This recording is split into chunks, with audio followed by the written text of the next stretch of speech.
U srcu stijene gdje vjetar šapuće, rođeni su ljudi što se ne povijaju. Gdje se nebo spušta da poljubi lovčen, tu koračaju hrabri, nikad ne posustaju. Muškarci kao stijene u oluji, pogledima što sjeku kroz tišinu. Krvlju su pisali riječ sloboda, na svakom kamenu, na svakoj visini.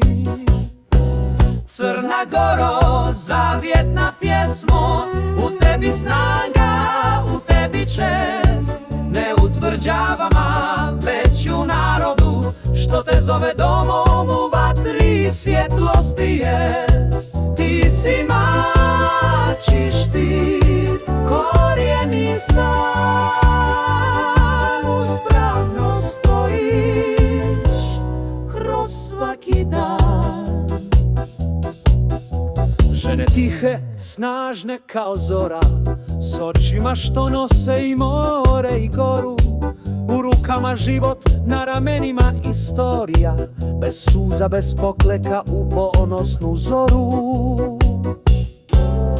Zajedno kao dva krila sokola, kao štit i mač pred pragom doma.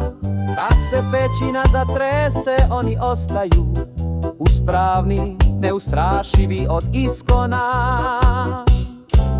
Crna Goro, zavjetna pjesmo, u tebi snaga, u tebi čest. Ne u tvrđavama, već u narodu, što te zove domom, u vatri i svjetlosti jest. Ti si mači štit, korijeni san, uspravno stojiš kroz svaki dan.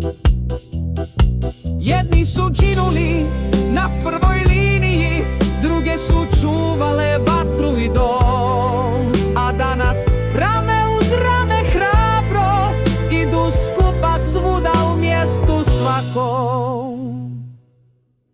Crna Goro, zavjetna pjesmo, u tebi snaga, u tebi čest. Ne u tvrđavama, već u narodu, što te zove domom, u slobodi je tvoj vječni krov.